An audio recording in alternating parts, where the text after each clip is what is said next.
Towers Films. And I'm Doug218. What's going on? Welcome back. We are back and we are recapping Masterchef Canada Back to Win episode number 4. And this was the first dreaded pressure test. Because if you remember, last week they had like the Uber Eats style competition, and it was the red team who won.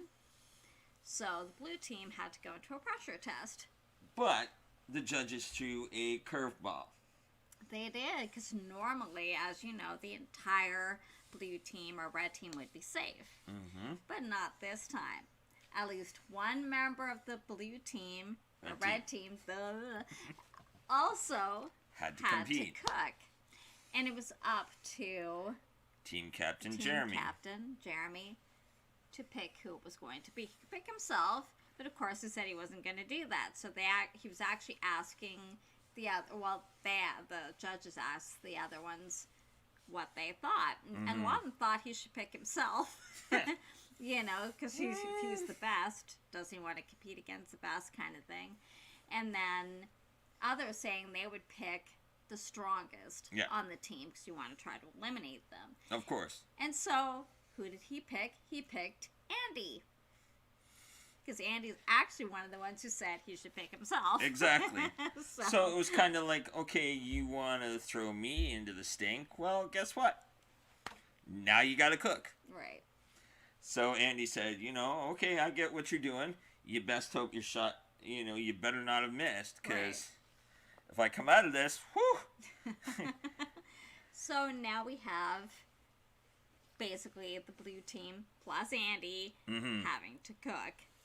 And in the pressure test. Then they introduce a special guest. It's actually Chef Michael's son, Oscar. Who's also a chef. And we both commented how much they looked alike. They do. He's actually a bit taller than his dad, but he looks like him, and he also sounds a lot like him too. It was Very funny. much. Like it was almost like a mirror image kind of thing when they talk almost exactly like. Like, I mean, how the inflection and that is. It was interesting. So you could tell their family.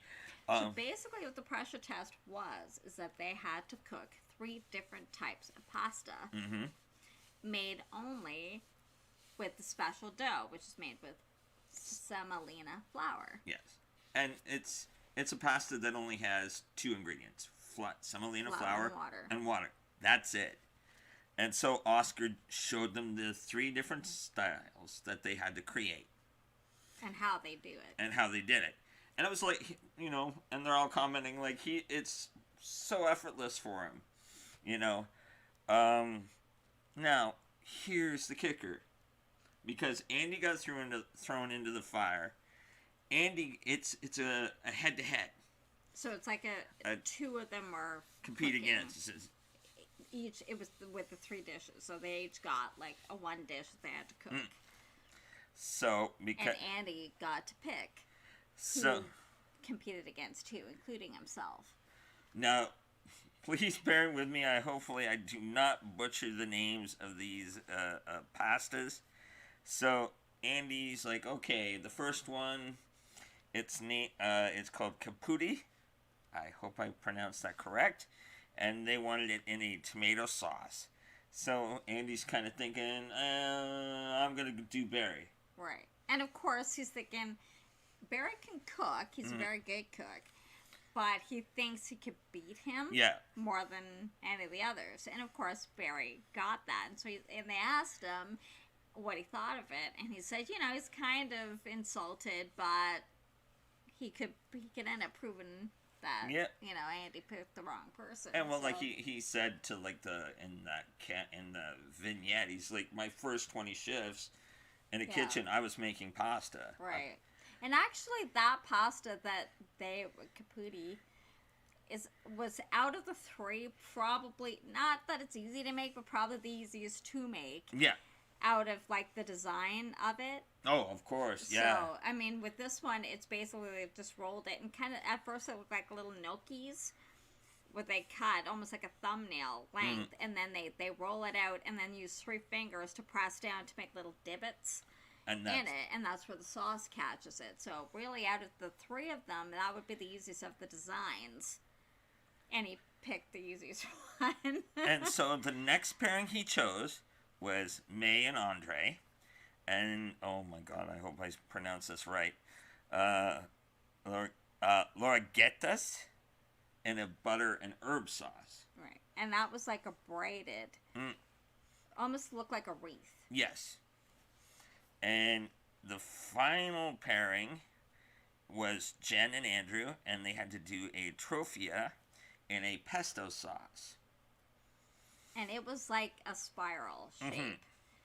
And it's funny, when Jen did it, she did it with her hands, like fingers, and because how Oscar did it was with a tool. Yeah. So it kind of dragged it across it, and it made a little spiral. And that's actually how Andrew did it. So I can see, like, if you're very comfortable and to do it that way, sure, you're gonna do it that way. But like Jen's like, these were the first tools we had, so right. But like I think it was Michael said, it can actually, or not, Alvin I think said it can make it a little heavy-handed, a little denser than doing it with the tool. So okay, they get cooking hot and heavy. What we find out is Andre has no experience making pasta at all. Making pasta at all. And they're all in the balcony going, dude, you gotta get it going. Well, because he said any pasta they get, he goes, it's in the it's package. Bagged, they buy it. Yeah, so he's never made pasta. And so what's interesting is he actually put too much water in his pot, so it was taking forever to boil. And he was worried he's not going to have time to cook. Now, pasta usually doesn't take that long to cook. No. But he was really running out of time. And you could see it on his face. He was freaked. Oh, yeah. Well, because every time he's checking it, and the water just wasn't boiling at all. You know, it's kind of like that old saying, a watch pot never boils. No, so they say. So they say. Okay, so then they finally get to the judging. Alvin's the first one. Well, actually, they actually had a curve thrown in. About halfway through, they had to make a second dish. Not in the first round. Oh, Not yes. in the first right, round. this is the pasta round. This is the pasta round. So they're just being judged on the pasta. Right. Wait. This is to get to the full pressure test. Yes. So Andrew and Jen the elimination test are judged by Alvin first. So Andrew gets some negative comments. Because where Jen did the old school beat the to make her sauce, she used a mortar and pestle. She did a mortar and pestle. He used the blender. And so you find they out like the flavor better on Jen's. Well, you find out by doing it that way, it oxidizes it. And Alvin even commented on Andrew's sauce, saying it was kind of brown. Right. You know, so Andrew got about 2 negative comments about the sauce. He said it was kind of off-putting, and the shape was inconsistent. However, he actually won that round. But which is surprising, because Jen... Yeah, I know. I thought it would have been Jen who won that. Just going by the comments that they were making.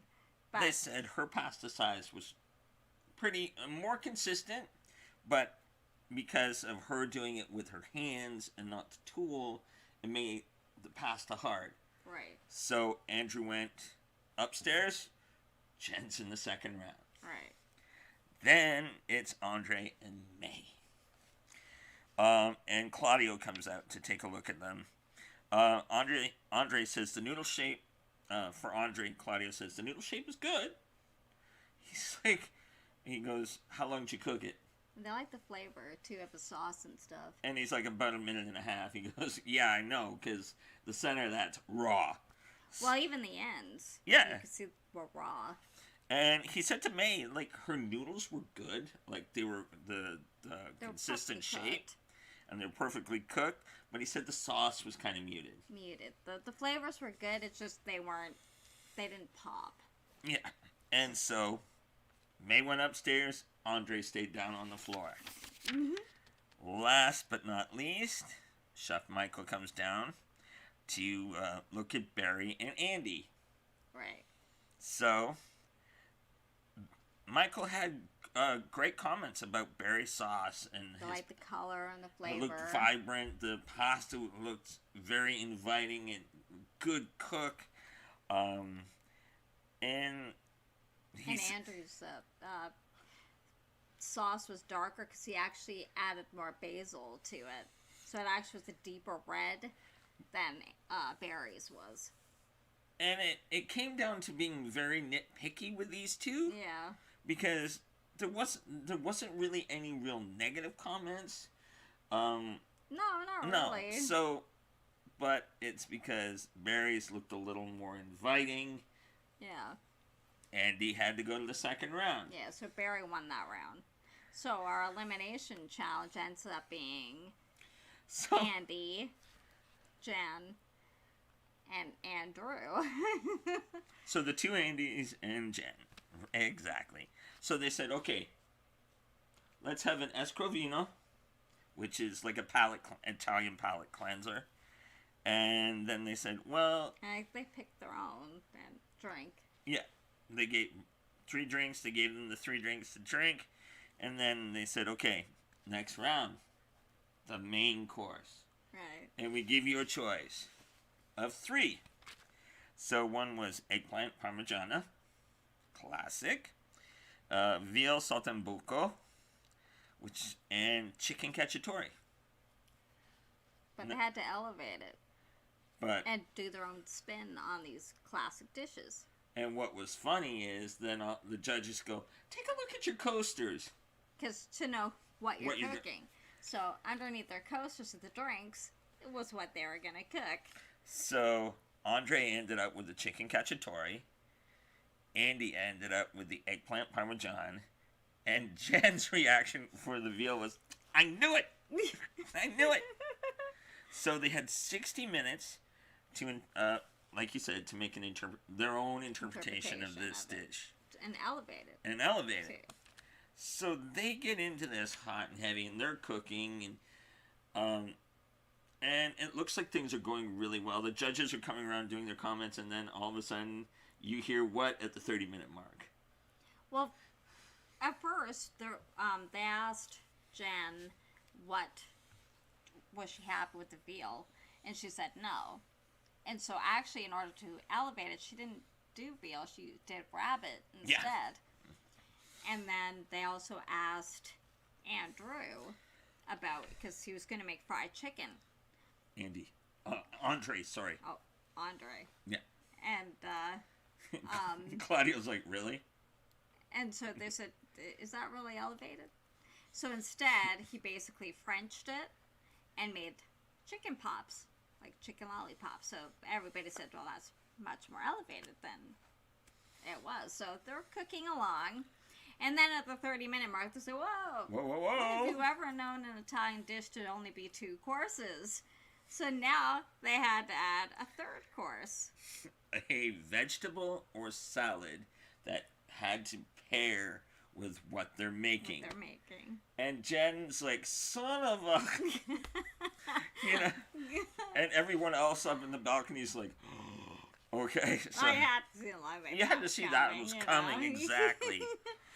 So they're going hot and heavy to get it finished, and then we get down to that big countdown, 5, 4, 3, that's it!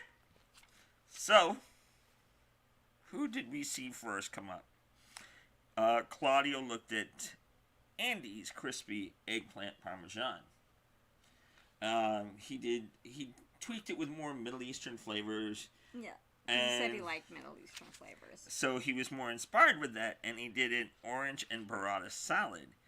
What was funny was Claudio looked at the main course, and he absolutely loved it. Mm-hmm. He goes, but I want someone else. I want one of the other judges to try this. So Michael came out and tried the salad. He said it was very fresh. It complemented your interpretation of eggplant parm. Well, like they said, he should be very proud of himself, because he said he was kind of feeling a bit insecure Yeah. about it, and especially after the pasta dish. And they said, no, you should be very proud of what you've done here. So they liked what he did. So, you know. And, so he's like, whew. Like, he was very emotional to the point of tears. Yeah. So. Because, like I said, he wasn't feeling that confident after the pasta making. Yeah. So, you know, he was proud of himself. He basically had really redeemed himself with Good job. job. With this dish, with these dishes. So, it was Jen's turn next. And she did rabbit saltimbocco 2 ways. Did it look like 2 ways to you? To me, it just looked like the one dish, but I guess she did it 2 ways. So, Michael... To me, it don't look like one, but Not... I guess she did 2 ways. I guess. Michael comes out to try, and he says everything is great, but the only problem is the rabbit's slightly overcooked. And... I liked her salad, too. It was like a seared rapini salad. It was... Michael that tried both, or was it one of the others? I think it was Michael. Michael did both. And like he said, both, they complemented each other, but it's like, rabbit's just slightly overcooked. Okay. Andre's next. So he does fried chicken cacciatore. And what's neat is that in his twist, he used a Japanese frying method to elevate in an Italian dish. Because they asked, well, what's the dredge? I used the chicken karage method, which is very common in Japanese deep frying. Well, that basically is Japanese fried chicken. Exactly. Claudio loved it. He said it was, because you Frenched the chicken, it really worked. Mm-hmm. And then he did a buttermilk and frise salad. Alvin comes and tries this. He says it's great, but the only problem is that he wanted more flavor. It's and a bit of a bitterness. It's kind of subdued, but it worked. Well, like, he thought there was a bit of sweetness to it, so he said he would have liked to off-put it, like maybe something a bit on the tart, sour or tart, like that kind of a bit of a kick to it, in order to kind of offset the sweetness to it, because otherwise he really enjoyed the dish. So the judging's done now. The judges are talking to each other, and it really came down to, again, really nitpicky very stuff. Small things, because they liked all 3 dishes. They all did a good job, but it ended up being just little kind of thing, really. So really, of course, I would figure Andy won that. So they brought him up to the gallery, which, I mean, you pretty much figured, because he was the only one who really had no negative comments at all. No. And so it came down to Andre and Jen. And you kind of saw it coming because of the overcooked rabbit, so it ended up being Jen going home this week. And she was in tears, but they're like, this is really where you should be. Yeah. It's obvious that you're a cook and you're a great talent, so don't give up that.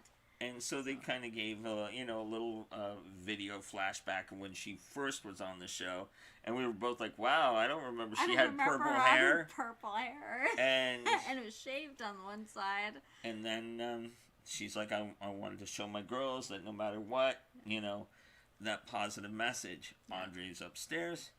The closing sneak peek we see next week. It's the mystery box. First mystery box, and it sounds like Barry when he looks up, because he's never seen any of these ingredients in this box before, so it's gonna be interesting to see what exactly are they having to cook. Yike! So, okay, what do you think? 4 episodes in, it's pretty good. You could tell the talent level. Oh yeah, like at this point, really, that. I mean, there's a reason they've been brought back. Oh, for sure. sure. I mean, Andy got to 2nd place his season, and most of them have placed pretty high up their seasons. So, I mean, the ones that are still there. But, Yeah. I think just even this week, it really came down to very nitpicky things. Even in the pasta challenge, it's very kind of nitpicky things. So it makes it harder for them to pick who's going to go on and who's not going to, kind of thing. I mean, even with the elimination, it really just came down to the fact that her rabbit was slightly overcooked. Other than that, it would have been very close. I think if her rabbit hadn't been overcooked, it probably would have been Andre going home, because the flavor profile on the salad. So, but again, it's nitpicky. So they liked it. So, but it's just, they liked all the flavors, and hers is just that it was overcooked slightly. Yeah. What about you? What you think? Well, I'm really impressed. This far in, it's really putting the task to the judges to really have to, like, really pick apart things to more of a finite detail. You would expect this later into the competition, like. Well, I think it's because these are all returning. So, like, these are all ones who've been here before. For sure. And for the most part, they all are professional cooks now. Yeah. So, I mean, I guess except Jen, who's in culinary school, and she had to actually put it on hold a couple times. Because she became a mommy. Yeah. But, like, they're either caterers, or they own shops, or they own restaurants, or whatever, that kind of thing now. So, I mean, now you're seeing their real talent, because now they've got expertise behind them now, and experience behind them that they didn't really have when they first were on the show. That's true. And so you're seeing that. And so it's more of almost a professional cooking competition than just home cooks like we normally see on the show. So, and I think maybe some of it is because they had to cast, because we're in the middle of the pandemic right now, kind of like a couple other reality shows have done. They don't need to vet them anymore. They know what they can do. Yeah.